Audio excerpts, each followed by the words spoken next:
Sorry, y'all, it was cut off. I don't know how long I'm gonna have on this one. This is the part two. Go check out the part one. Okay? But God gave you a wife. You see what I'm saying?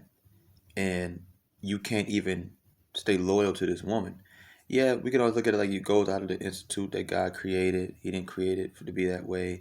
Oh, we look at it like God was trying to save us from the things that adultery would naturally do. He knows the woman. He knows her heart. God is all knowing. He knows these things. He knows the woman is not going to be able to understand that.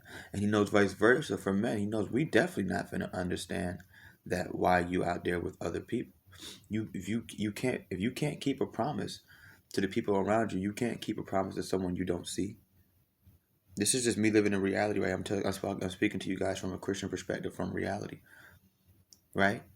You can't. How? Why should I believe that you would? How can you go against what I gave you? I blessed your marriage. You came to me before God. I mean, excuse me. I'm speaking like I'm God. I'm not trying to say I'm God. I'm just saying like you came to me and said, "This is my wife. I'm gonna do this. I'm gonna do that." You took on a vow. Then you went out there and you became so weak in your flesh. You ran after lust. That means you're running after the earthly things, not the holy things. You just broke the trust in any relationship, business partnership, anything like that. Somebody would rather do business with somebody who just cussed them out than somebody who broke the trust. The trust is the foundation. That's the foundation between our relationship with God. We trust, faith, right? That's what we talk about, right? All the time, right?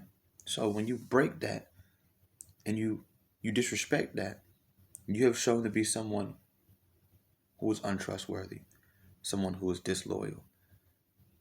And sometimes in life, when you do one thing, you can't tell me you wouldn't do another thing, right? Even I remember back in the days they'd make fun of guys who like petite women. They'd be like, if you're not gonna tell me you like these little skinny small girls and you don't like teenagers too. Right? It's like that. It's kinda like you're not gonna tell me that you would betray the woman you sleep with every night, but you wouldn't turn on God. You wouldn't turn on anybody. I give you the most important thing in your life, your marriage, and you turned on it. Why would I give you anything else? You would turn on something. Oh, if you would turn on your wife and risk losing your family and risk losing your husband, you what else would you do? Oh, behold, we don't want to know what else you would do because you've already shown us that you can't even. This is the essence of you. This is your legacy. You didn't care about your kids. You didn't care about honoring your family. I mean, you broke when you commit adultery. You break so many things at once. You destroy so many lives at one time. For what? Right? A lot of us should know this because we're products of adultery. We grew up in adultery. We were raised by adultery. And you know what it does. You can go look at the statistics of kids who grew up without their father in the house. Right? Why do you think, and biblically, the only reason for a divorce was adultery?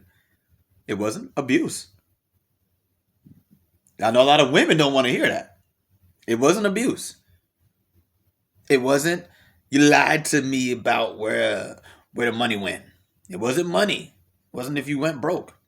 It wasn't even if somebody fell off with God. It was adultery. That was the only reason why you were allowed to get divorced. That's it. That's it. Biblically. A lot of people don't want to hear that. Men and women don't want to hear that. But that's just the truth. Why do you think that is? It's the ultimate betrayal in a relationship, is it not? And what do we have with God? What do we call this thing of ours? A relationship. It's a reflection. The love that you're supposed to have for your wife is the same love that God would have. That same grace and mercy, that same forgiveness, that same patience, and you betrayed that. It's not worth it. And that's why I think God don't like it. I'm out.